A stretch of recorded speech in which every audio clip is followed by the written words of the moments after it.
L'événement que l'ADEC a souhaité organiser cette année s'appelle Culture Éco. Il faut absolument redonner le sentiment d'être puissant et d'être maître d'eux-mêmes à nos citoyens. Ça, c'est la crise, vraiment. L'objectif, c'est d'apporter une culture économique aux habitants de la vallée, aux élus ou aux chefs d'entreprise. Tout le monde a un regard, tout le monde peut avoir effectivement un mot à dire.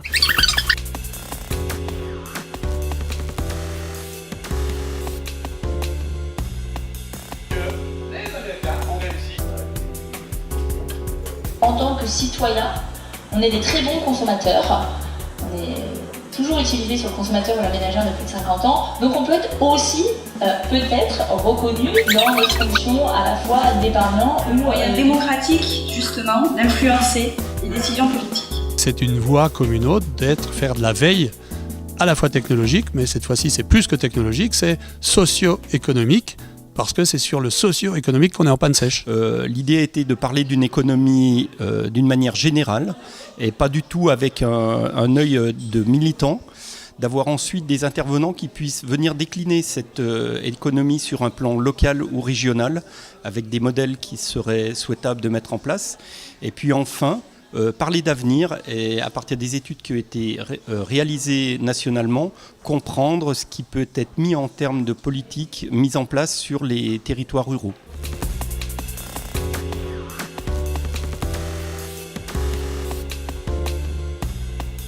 C'est que la crise de la dette publique, dont on parle toujours, n'est qu'un symptôme de la crise économique qui a été causée par la crise financière. Donc, il faut surtout apprendre à réguler mieux pour la prochaine fois le secteur bancaire. Et malheureusement, ça ne se fait pas. La crise financière a coûté directement aux contribuables 34% du PIB.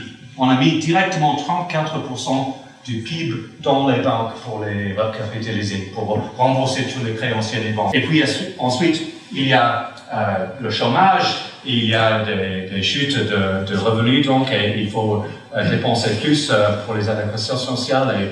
Et pour ces deux raisons, la dette publique commence à augmenter. Mais la dette publique, c'est les symptômes de la crise profonde économique, c'est pas les causes.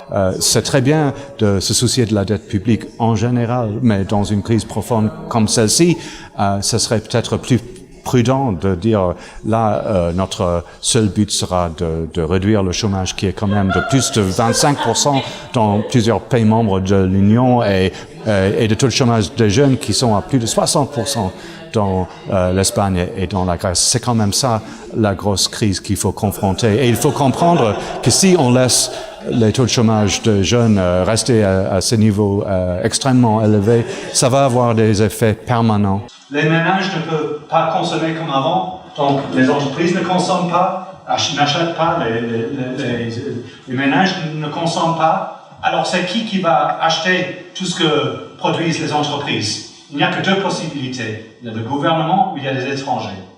Ensuite, pour trouver des solutions à la crise économique qui a été causée par cette crise financière, il faut une flexibilité macroéconomique qu'on ne voit pas encore dans la zone euro.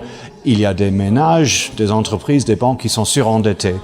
Dans ces conditions-là, il ne faut pas espérer que la déflation se produise parce que dans ce cas-là, les dettes vont être plus onéreuses de façon réelle. Alors il faudrait le contraire, un peu d'inflation dans le système, ça ne serait pas mauvais, mais la Banque centrale européenne est résolument opposée à cette option-là. Il faudrait aussi que les gouvernements consomment un peu plus si le secteur privé ne consomme pas. Alors forcément, il faut que quelqu'un d'autre achète ce que l'on produise et ça c'est le secteur public en premier lieu. Or, ce que nous voyons, c'est le contraire, c'est des politiques d'austérité partout, pas seulement dans les pays comme la Grèce où il n'y a pas le choix, mais aussi dans des pays comme l'Allemagne. La meilleure façon de faire diminuer le fardeau qu'est la dette, c'est la croissance. C'est la croissance dont on a besoin dans cette situation. Il faut certainement reconnaître la réalité. La réalité des choses, c'est qu'il y a des dettes qui sont trop grandes, des dettes publiques qui sont trop grandes.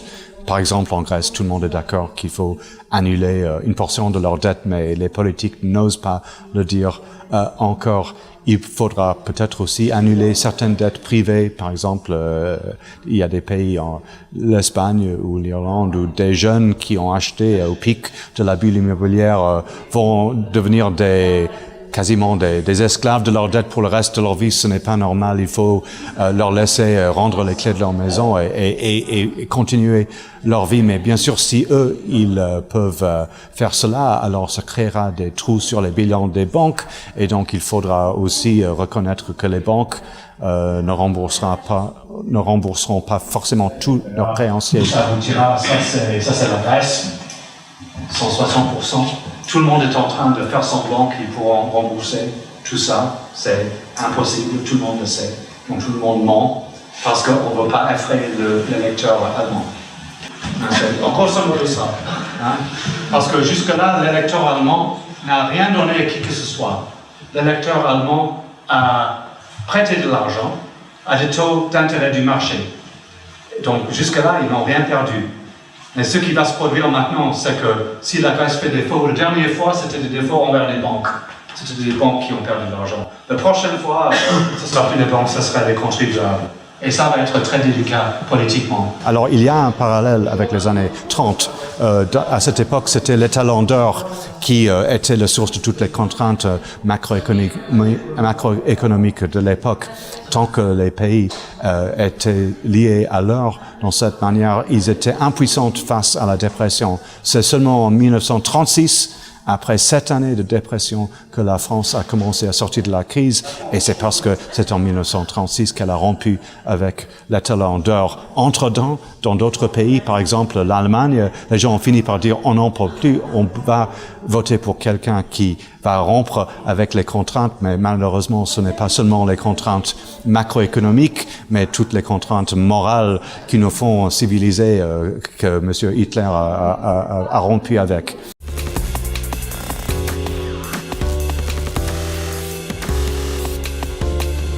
Pour innover sur une solution, il faut bien comprendre ce qu'on a dans les mains avec les anciennes solutions.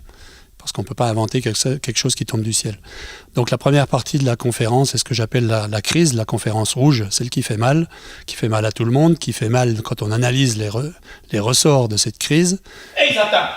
L'euro va exploser, la Grèce est en faillite, le Portugal va suivre, les PIX, la tragédie grecque, et c'est parti. On lâche les chevaux, qu'est-ce qui se passe ? Les taux d'intérêt grecs explosent, les taux d'intérêt italiens explosent. Quand on remarque que c'est un problème d'endettement américain principalement, d'explosion du dollar, d'explosion de la finance privée et de la rupture des chaînes de crédit qui fait qu'on arrive au chômage. Quand vous payez sur le marché financier de la dette à 10%, vous envoyez l'argent à la finance de Wall Street qui vous prélève et avec ça, elle s'amuse. Elle va louer à la Fed. À combien prête la Fed aux primary dealers? Le taux de la Fed, vous vous souvenez, est à 0. Elle prête à 0, 0,1. Elle prête à 0,1. Et puis eux, qu'est-ce qu'ils font? Le 0,1 qu'ils swap de la Fed, ils le prêtent à 10 à la Grèce. 1000%. Pour moi, le chômage n'est pas possible en tant qu'entrepreneur. On doit pouvoir créer des emplois. Donc, à partir de cette analyse, on se rend compte qu'on a la possibilité de créer des emplois, de relancer l'économie, sans finance, sans banque, simplement en prenant un certain nombre de mesures. Ces mesures, qu'est-ce que c'est ? C'est principalement les circuits courts. Si on prend l'exemple de la filière bois, aujourd'hui, quand je fais un bâtiment en bois, je crée de l'heure de travail localement. Si je le fais en acier, l'acier sera transformé à l'étranger, je ne crée pas l'heure de travail. Mais plus encore, si je le fais en bois de Chartreuse ou de France, eh bien j'aurai généré du travail en amont dans la filière, encore une fois en France. Donc je vais créer 2 fois du travail, alors qu'en prenant le produit importé, je crée 0 travail. Donc évidemment, ces doubles effets-là sont indispensables pour relancer l'emploi. Ça concerne l'agriculture, parce qu'on n'a aucune raison d'acheter des carottes en Chine.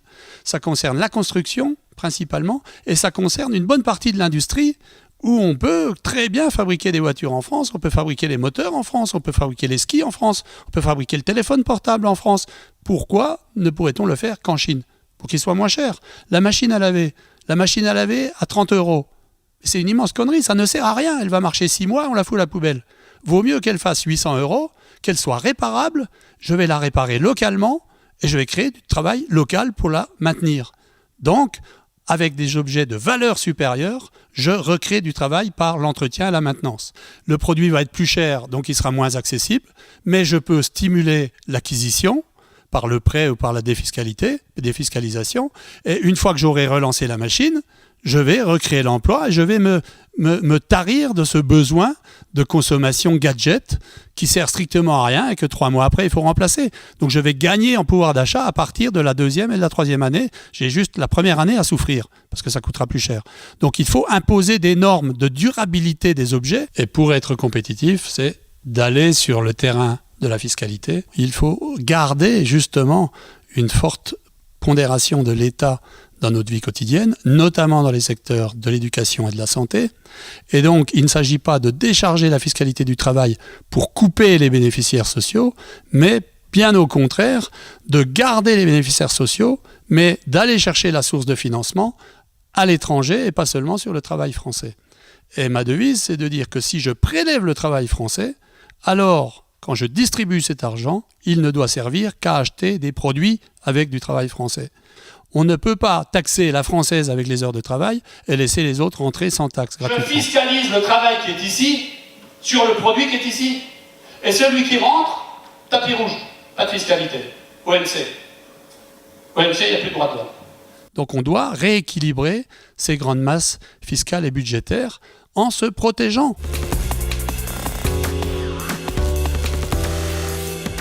La finance, c'est pas des domaines d'experts. Tous les jours, des citoyens épargnent, achètent, font du crédit, donc ils sont des acteurs économiques. Et pour être des acteurs économiques vraiment de plein droit, il faut aussi leur apporter des connaissances, mais c'est tout à fait accessible. Même si on n'est pas forcément d'accord, même si on n'est pas un spécialiste, on n'a pas fait de la finance, on en fait tous les jours. Parce que la finance, c'est quoi? C'est arriver à jouer avec le temps, à lisser sa consommation, et comment arriver à pouvoir continuer à vivre en n'ayant pas forcément de la liquidité tout de suite. Le jeu de la finance est un jeu comme ça. Mais en même temps, on peut poser plusieurs critiques par rapport à ça, c'est ce que je commençais à aborder. D'une part, une dénaturation du rôle du banquier, qui n'est plus l'accompagnateur, qui n'est plus celui qui va rendre les projets économiques possibles et donc qui va prendre le risque avec les entrepreneurs locaux, mais plutôt celui qui va choisir des placements, qui va gérer son propre risque. À partir de là, ça reproduit énormément de phénomènes de sélection dans l'accès au crédit et donc de l'exclusion. Et ça permet aussi le sentiment d'une certaine déconnexion par rapport à l'économie réelle. Parce qu'à un moment donné, il y a eu vraiment une question sur la régulation du système financier. On prend souvent l'exemple du G20 qu'il y a eu à Londres, où justement cette question de régulation, c'est-à-dire comment on fait de la finance, pour qui on la fait et qu'est-ce qu'on a le droit de faire, c'est réellement posé. Avec tout un enjeu de savoir est-ce que c'est les acteurs eux-mêmes qui décident ou tout seuls ou par le marché de qu'est-ce qu'ils peuvent faire, qu'est-ce qu'ils ne peuvent pas faire, ou quel est le rôle de l'État par rapport à ça. La crise a été aussi un contexte favorable pour mettre en avant, rediscuter, remettre en lumière des questionnements qui étaient portés par la société civile sur notre système financier et des actions économiques concrètes portées par la société civile depuis bien avant la crise financière. La critique qui était faite, qui date des années 80 en France de la société civile par rapport au système financier, c'est d'une part de pouvoir choisir où va notre épargne et qu'est-ce qu'on en fait, et donc de pouvoir avoir dans une certaine mesure une maîtrise de cette utilisation. Le mouvement associatif, et en particulier le mouvement de l'économie alternative, a commencé à mettre en place des financements alternatifs de différents niveaux, et puis c'est un mouvement qui s'est structuré, qui s'est développé en France, et aujourd'hui en France on parle beaucoup de finances solidaires. On va voir par la suite que c'est une diversité assez importante. Mais l'idée, c'est à la fois de repenser comment on utilise la finance, que celle-ci peut être utilisée au service des entreprises locales et au service de l'emploi, avec une volonté de transparence avec l'épargnant. Donc, et un enjeu de proximité avec l'épargnant. Un peu, c'est un petit peu l'opposition qu'on peut avoir avec cette finance qui nous semble incontrôlable, fait par uniquement des experts dans certaines hautes salles de marché. Donc on est vraiment essayé de renverser cette image-là. La conférence va plutôt mettre en avant des expérimentations qui existent depuis très longtemps, en mettant à la fois les circuits courts et les circuits longs. Et on reviendra dans la table ronde à partir d'exemples plus locaux sur des actions de finances solidaires qu'on observe sur votre territoire, mais aussi dans d'autres territoires ruraux. La finance, je crois que ça a été dit tout à l'heure, c'est un carburant évidemment des projets, donc c'est une question qui nous intéresse. D'autant plus, j'y reviendrai peut-être tout à l'heure, qu'effectivement il y a un vrai enjeu pour les territoires ruraux, notamment d'avoir une finance accessible pour les porteurs de projets, notamment, pour conduire effectivement leur développement. Donc cette liaison entre la finance et le territoire nous semble être un sujet extrêmement important. D'autant plus que ces dernières années, on a vu que la finance était peut-être un petit peu éloignée de la question du développement territorial, notamment au milieu rural. Terre de liens, comme on l'a déjà évoqué au préalable lors de la précédente conférence, c'est tout simple, c'est faire pousser des fermes avec les citoyens, avec l'épargne des citoyens et avec les dons aussi des citoyens.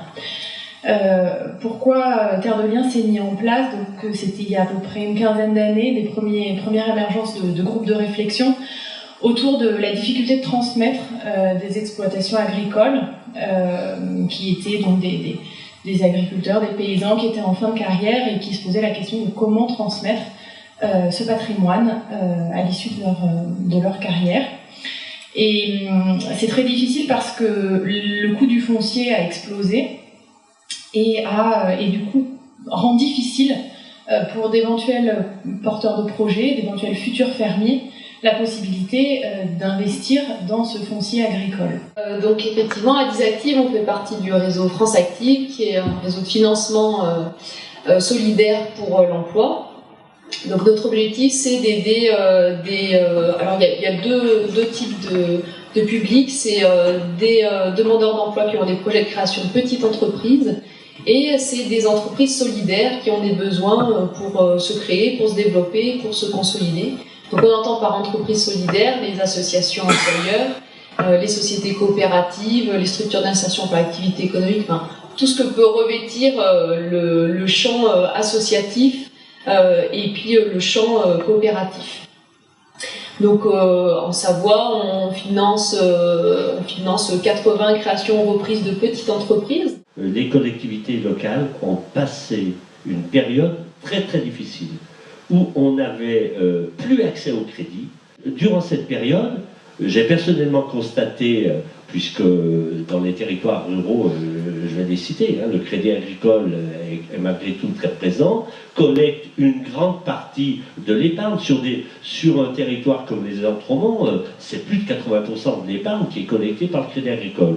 Et que malheureusement, on n'avait pas accès lorsqu'on avait besoin des crédits et à des taux très très importants. Alors, au niveau des collectivités, on avait effectivement, comme tu le dis, Christophe, un exemple. Nous, sur une commune comme Entremont-le-Vieux, traditionnellement, on faisait appel à l'épargne locale des habitants de la commune. Tout le réseau d'eau de la commune a été financé dans les années 55-56 avec un appel à l'épargne locale. Donc tout le monde était du gagnant, sans compter l'aspect fondamental qui était les gens mobilisaient leur épargne pour un projet communal de proximité.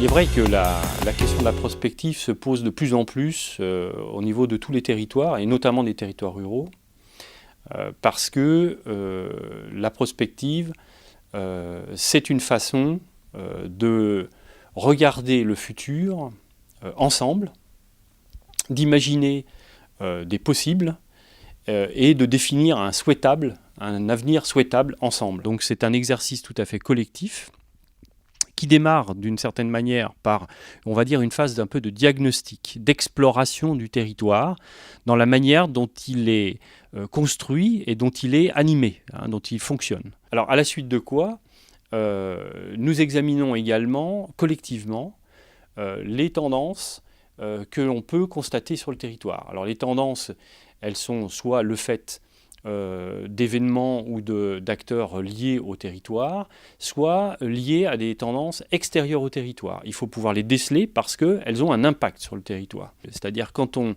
relie à la fois les éléments de diagnostic et les tendances qui pèsent sur le territoire, on peut en définir, sur une vision à long terme, les scénarios du possible.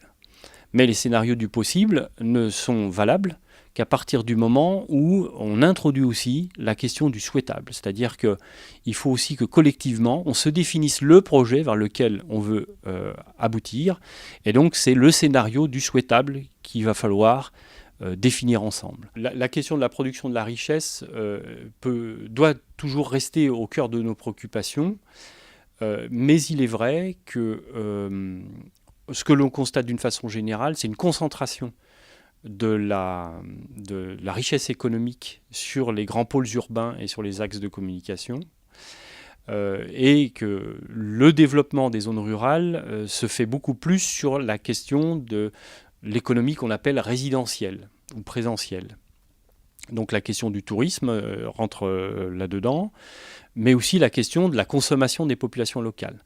Or, si ces populations plafonnent en nombre ou diminuent en ressources, cela remet effectivement un peu en cause également la question de l'économie résidentielle et de sa vitalité. Et par exemple, la question du coût de l'énergie sur les déplacements peut avoir un effet attractif ou répulsif des territoires, et notamment des territoires ruraux.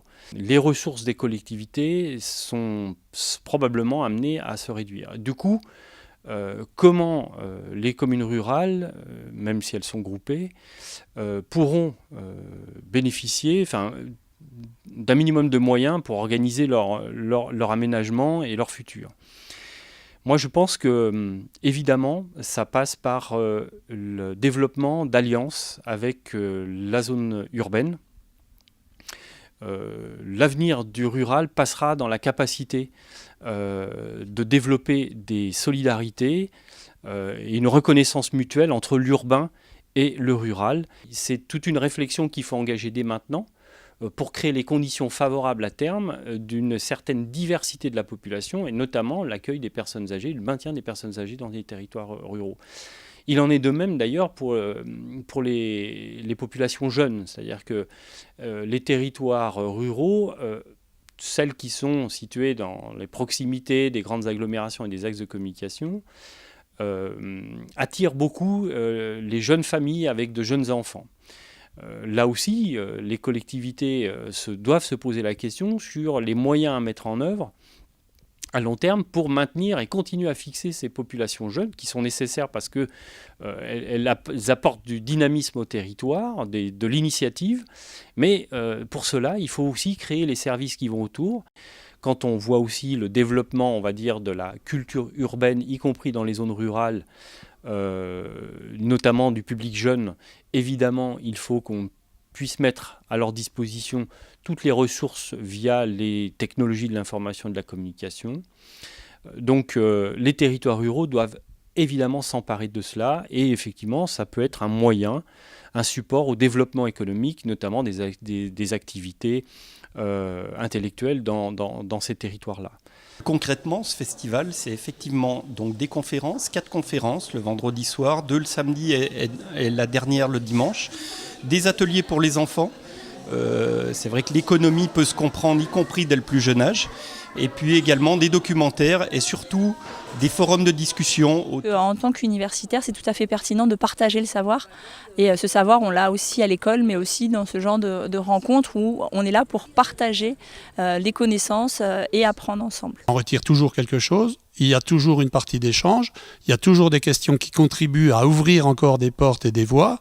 Donc c'est une stimulation, et je me l'impose comme une stimulation, pour justement continuer de gratter sur certains sujets plutôt que de roupiller sur les acquis. Et donc pour ceux qui veulent effectivement continuer à s'instruire sur ce qui a pu être abordé pendant le week-end, on propose un stand librairie où les personnes peuvent consulter des ouvrages, voire les acheter et les emmener pour travailler chez eux. Ce genre d'initiative, c'est aussi mettre à disposition du plus grand nombre ce qu'on pourrait croire être l'apanage des experts. Mais en fait, beaucoup des questions qui confrontent ce secteur et comment le faire marcher mieux, c'est assez facile à comprendre. Et donc, il faut transmettre ces connaissances aux citoyens pour qu'eux, ils puissent faire des pressions sur les politiciens pour améliorer les choses. Que cette manifestation a vraiment été le témoignage de l'intérêt, de l'implication de la population. Et donc, franchement, c'est à renouveler.